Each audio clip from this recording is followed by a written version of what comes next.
حکم آج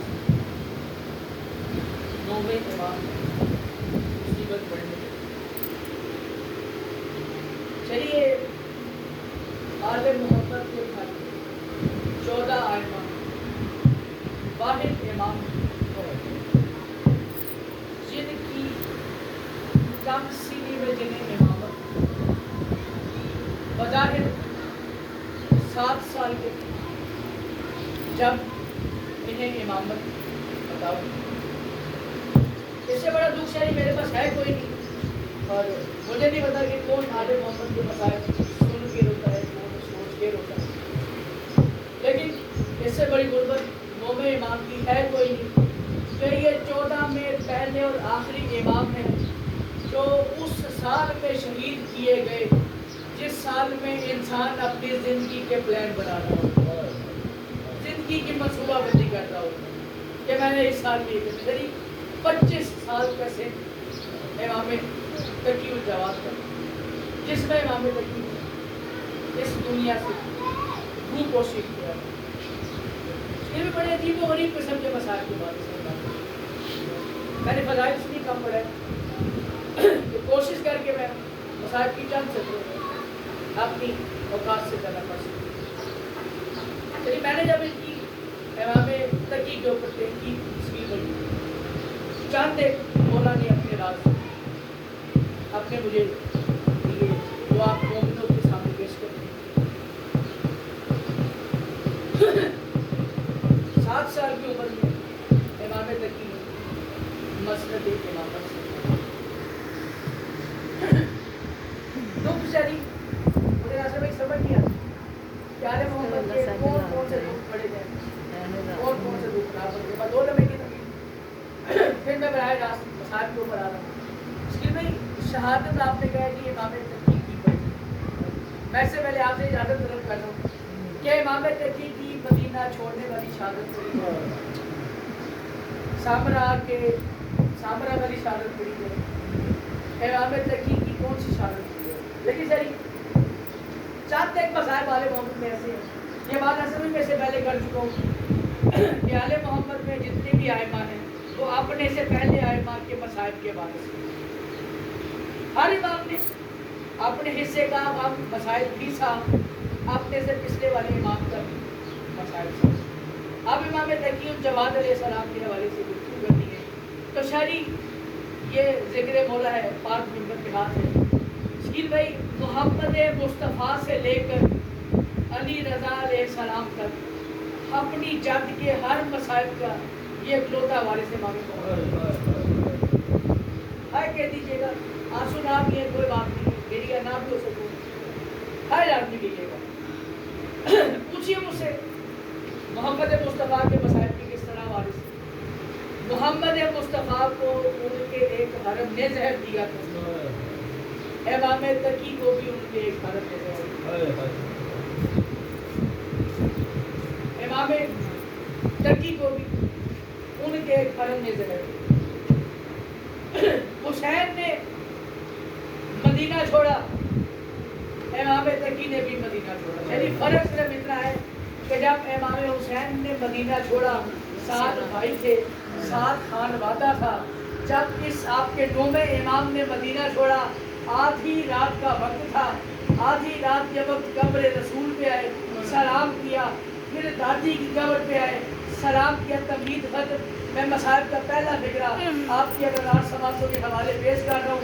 دادی کی قبر پہ آ کے 9ویں امام فرماتے ہیں دادی آپ میں سے کسی نے مدینے کو بسایا، دادی کسی نے نجف کو بسایا، دادی کسی نے کربلا کو بسایا، دادی کسی نے قازمین کو آباد کیا، دادی میں سامرا کی طرف جا رہا ہوں، دادی ہو سکتا ہے کوئی میرا بھی سلام کرنے آئے، ہو سکتا ہے کوئی مجھ غریب الوطن کا بھی سلام کرنے آ جائے۔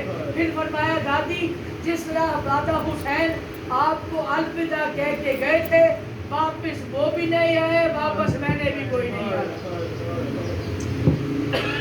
ماں کے ساتھ آدھی رات میری صبر کیا انہوں نے سامرا بغداد، اچھا نہیں بڑا عجیب و غریب کام کیا ہے امام تقی۔ امام تقی نے بغداد سے باہر، شہر سے باہر ایک مکان خریدا، ساتھ یاد رہے والدہ ساتھ بی بی سبیکہ مرحوم سلام اللہ علیہ۔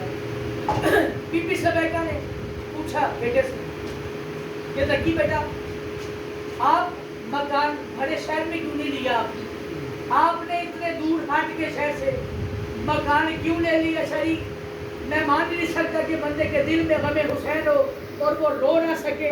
بالخصوص جو پردہ داریں سمجھتی ہیں کہ ہمارے سروں پہ چادر ہے ہی عالیہ کی اس ٹوٹی ہوئی چادر کا صدقہ، میں ان کے لیے جملہ پہلا پیش کر رہا ہوں۔ امام تقی نے رونا شروع کیا، رو کے کہا اماں آپ تو جانتی ہیں نا، جب آدھی رات ہوتی ہے، جب آدھی رات ہوتی ہے میں مصلی بچھا کے اپنے شہداؤں کا پرسہ دیتا ہوں۔ اماں آپ تو جانتی ہیں کبھی میں دادی زینب کی چادر کو روتا ہوں، کبھی میں دادی سکینہ کے درد کو روتا ہوں، کبھی میں شام غریبہ کو یاد کرتا ہوں، کبھی میں شہداؤں کو یاد کرتا ہوں۔ اماں مجھ تقی کا دل نہیں چاہتا کہ میرے منہ سے میرے گھر کی پردہ داروں کا نام نکلے اور کوئی نامحرم ان ناموں کو سن لے، میرے منہ سے اپنے پردہ داروں کا نام نکلے اور کوئی نامحرم ان کے ناموں کو سن لے۔ اماں اس لیے ہٹ کے مکان لیا، اس لیے ہٹ کے گھر لیا۔ شہری امام رضا نے دنیا چھوڑی، 7 سال کے مسند امامت پہ امام تقی آئے، بس امام رضا کا مدفن کیا امام تقی نے۔ 1 سال میں اس معصوم نے بھی محمد مصطفیٰ کی طرح عام الحزن منایا۔ 1 سال میں 2 شہید ہوئے جناب محمد مصطفیٰ کے وقت، 1 سال میں بی بی خدیجہ اور جناب عمران جب وفات پائی انہوں نے امام جناب محمد نے اسے عام الحزن کا نام دیا۔ اپنے 2 بزرگ جناب محمد مصطفیٰ نے مدفن کیے۔ حدیث مصائب میں یہ وارث ہے محمد مصطفیٰ کا۔ اس امام نے اپنے بابے کو بھی 1 ہی سال پہ دفن کیا، اپنی کم والی پھوپھی کو بھی 1 سال پہ دفن کیا، کم والی پھوپھی کو بھی 1 سال۔ اچھا بڑے عجیب و غریب انہوں نے روایت پڑھی امام تقی کی۔ بظاہر جب بی بی معصومہ خود کا جنازہ بغداد کے پاس لا کے رکھا گیا، کم کی پہاڑیوں کے پاس، ایک دفعہ موسیٰ ابن خضر جس کی پہاڑی پہ چڑھ کے آواز دی، پہاڑی پہ چڑھ کے اس نے آواز دی، موسیٰ کاظم علیہ السلام کے بیٹے امام رضا کو مخاطب کیا موسیٰ ابن خضر نے، اور مخاطب کر کے کہتے ہیں رضا بہن مر گئی ہے، ہو سکے تو دفنانے کے لیے آ جا، رضا بہن مر گئی ہے، ہو سکے تو دفنانے کے لیے آ جا۔ موسیٰ ابن خضر کہتا ہے ابھی میں نے یہ بات مکمل نہیں کی تھی کہ فرات کے کنارے، دجلہ و فرات کے کنارے ایک گھوڑا سوار آیا، اس نے آگے کہا کون ہے، آگے کہا کون ہے، آواز آئی میں علی رضا آ گیا ہوں، میں علی رضا آ گیا ہوں۔ چڑی پھر ایک آواز محسوس ہوئی، آواز آئی اب کون ہے، آواز آئی میں مدینے سے محمد آ گیا، پھر آواز آئی اب کون ہے، میں نجف سے اس کا دادا علی آ گیا، پھر آواز آئی اب کون ہے، آواز آئی میں حسن آ گیا، پھر آواز آئی اب کون ہے، آواز آئی اس سے پہلے جو آئے تھے وہ امیر تھے، میں کربلا کا غریب آ گیا ہوں، اس سے پہلے جو آئے تھے وہ امیر تھے، میں کربلا کا غریب آ گیا، پھر آواز آئی میں بھی آ گیا، آواز آئی اب آپ کون ہے، آواز آئی جو پہلے آئے تھے وہ آزاد تھے، میں کربلا کا قیدی ہوں۔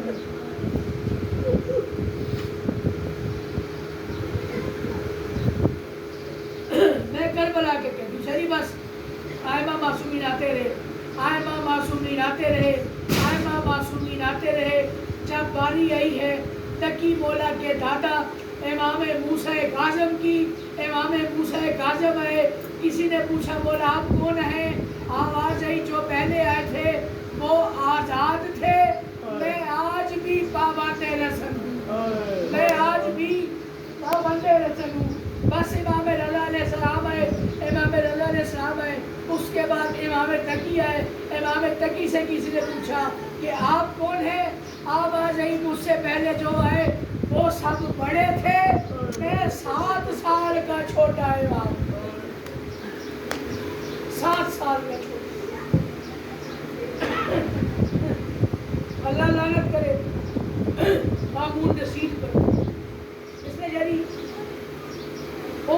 آنچل اس کی ملعون کی بیٹی تھی. اس نے اپنی بیٹی کے ساتھ ایک سازش کے تحت امام کا نکاح کروایا. امام کا نکاح کروایا. سازش کیا تھی؟ منصوبہ بندی کیا تھی؟ کہ آل محمد کو جب بھی کوئی گھر کا بندہ مارتا ہے وہ بچ جاتا ہے. آل محمد کو جب بھی کبھی کوئی گھر کا بندہ مارے اسے کوئی کچھ کہتا نہیں ہے. بس اسی وجہ سے ام الفضل کا اس نے عقد کروایا امام تقی الجواد سے. امام تقی جواد کی خدمت میں وہ ملونہ رہتی رہی.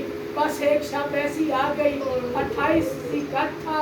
اس ملونہ نے زہر ہلاہل امام تقی کو ایک شربت میں ملا کے پیش کیا. چلی زہر ہلاہل امام حسن مصطفیٰ سے لے کے امام تقی الجواد سب تک کو ملا ہے. لیکن چلی یہ ایک مسائل میں امام حسن مصطفیٰ کے بھی وارث ہے. شکیل بھائی یہ حق امام تقی کا پڑھا ہی نہیں جاتا. نہ آج تک میری سماج سے ٹکرایا. چلی پہلی بار امام تقی کے حوالے سے یہ گفتگو کر رہا ہوں کہ یہ اتنا زہریلا زہر ہوتا ہے کہ اگر اس کی ایک چٹکی کسی دریا میں ڈال دی جائے تو مچھلیاں تڑپ کے مر جائیں. اس سے پوچھیے شریف مچھلیاں کیوں مرتی ہیں؟ کیونکہ یہ زہر گرم ہی اتنا ہوتا ہے کہ گرمی کی تاب نہ لاتے ہوئے آپ بھی جانور مر جاتے ہیں. بس تقی مولا کو زہر ملا. زہر میں تڑپ رہے تھے امام تقی. ام الفضل نے باہر سے دروازے کو بند کر دیا. تقی مولا نے رونا شروع کیا. رو رو کے کہہ رہے تھے کاش آج میرے پاس کوئی زینب جیسی بہن ہوتی. کاش آج میرے بھی پاس کوئی زینب جیسی بہن ہوتی. چلی جو جملہ سمجھ گئے ہیں ان کا شکریہ. جو نہیں رو سکے ان کے لیے عرض کرتا ہوں 14 امام میں 2 ائمہ ایسے ہیں جن کے جگر کے ٹکڑے منہ سے باہر آئے. ایک تمہارے حسن امام، ایک تمہارے امام تقی. امام تقی کے ٹکڑے باہر آئے. آپ کا رخ پھر گیا مدینہ کی جانب. رو کے کہا دادا حسن آپ خوش قسمت تھے. آپ کو زہر بھی مدینے میں ملا. آپ کے پاس آپ کے بھائی بھی تھے. آپ کی بہن زینب نے آپ کے ٹکڑوں کو اکٹھا بھی کیا. لیکن دادا آپ کا پوتا اتنا غریب ہو چکا ہے. نہ میرے پاس کوئی بھائی ہے، نہ میرے پاس کوئی بہن ہے، نہ میرے بیٹے، نہ میریاں بیٹیاں.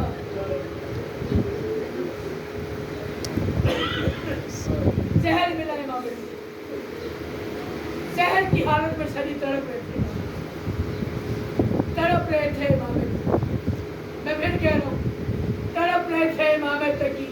امام علی نقی اذن امامت سے بابے کے پاس ہے. بابے کے پاس ہے. بابے کے پاس ہے. چلیے میں اس روایت میں بھی اپنا نوکری تمام کر دوں. میرے حصے کا مصائب ہو گیا. امام علی نقی بابے کے پاس ہے. باپ کو تڑپتے ہوئے دیکھا. چلی حالت کیا ہے امام تقی کی؟ مقتل کی پوری ذمہ داری قبول کرتے ہوئے امام محمد تقی کے کانوں میں سے بھی خون جاری ہے، آنکھوں میں سے بھی خون جاری ہے، ہاتھوں میں سے بھی خون جاری ہے، پاؤں میں سے بھی خون جاری ہے. زمین پہ ایسے لوٹ رہے ہیں جیسے کربلا میں علی اکبر برچھی کھانے کے بعد زمین پہ پلچھیٹے کھا رہا تھا، لوٹ رہا تھا. امام علی نقی نے بابا کو لوٹے دیکھا. آواز آئی بابا کیا زہر کی شدت زیادہ ہے؟ نہیں بیٹا. بابا کیا پردیس میں اولاد کی یاد آ گئی؟ نہیں بیٹا. بابا کیا پانی چاہیے؟ نہیں بیٹا. آواز آئی بابا پھر ایسے تڑپ کیوں رہے ہیں؟ بابا پھر ایسے تڑپ کیوں رہے ہیں؟ بابا پھر ایسے تڑپ کیوں رہے ہیں؟ چلیے میرے پاس الفاظ ہی نہیں ہے کہ یہ جملہ میں کیسے کہہ سکوں. علی نقی نے کہا بابا جب زہر کی شدت بھی تیز نہیں، جب پاس بیٹیوں بیٹوں کی یاد بھی نہیں آ رہی، بابا پھر رو کیوں رہے ہیں؟ بابا پھر رو کیوں رہے ہیں؟ بابا پھر رو کیوں رہے ہیں؟ آواز آئی امام تقی کی رضا. امام تقی کی آواز آئی. امام تقی کی آواز آئی بیٹا علی نقی مجھے کربلا یاد آ گئی. آج میرا آخری وقت آیا. تم میرے پاس آ گئے، مجھے تو اپنی جادو حسین کی یاد آ گئی، وہ جب زیر خنجر تھے وہ آواز دے رہے تھے اکبر ایک گھونٹ پانی، غازی ایک گھونٹ پانی۔ آواز آئی بابا آپ کو ملونہ نے زہر دیا، اس نے پانی نہیں پلایا، اس نے کہا پانی نہیں پلایا۔ امام تقی نے کہا وہ کہتی ہے میں نے سنا ہے تیری چند سکینہ کو حمص کے میدان میں شمر کتے نے پانی نہیں دیا تھا، میں تیری چند کا مصائب تجھ پہ آزمانا چاہتی ہوں، اس نے امام تقی کے سامنے سارا پانی الٹا دیا، سارا پانی الٹا دیا۔ امام تقی رو رہے تھے، رضا نے کہا بابا کیا بات رلا رہی ہے؟ آواز آئی تقی مجھے ایک منظر مر کے بھی نہیں بھولے گا جو مجھے رلا رہا ہے۔ بابا کون سا منظر؟ آخری فکرہ، اور میں سلام کر کے جا رہا ہوں، بابا وہ کون سا منظر ہے؟ آواز آئی جب اس ملونہ نے مجھے زہر دیا میں تڑپ رہا تھا، میرے منہ سے آ نکل رہی تھی، اس نے 100 حرام زادیوں کو بلا کے میرے گرد جمع کر دیا، وہ تالیاں بھی بجا رہی تھی اور گانے بھی گا رہی تھی، ان کے شور کی وجہ سے میری آواز باہر نہیں نکل رہی تھی، مجھے یہ اکبر کے بھی نہیں بھولے گا۔ میں تقی مولا کی بارگاہ میں ہاتھ جوڑ کے عرض کرتا ہوں مولا ٹھیک ہے آپ کو زہر ملی، آپ کے گرد 100 ناچنے گانے والیاں تھی، آپ رو رہے تھے، آپ کی آواز نہیں آ رہی تھی، لیکن مولا آپ مرد تو تھے نا، مولا ذرا شام آ کے دیکھے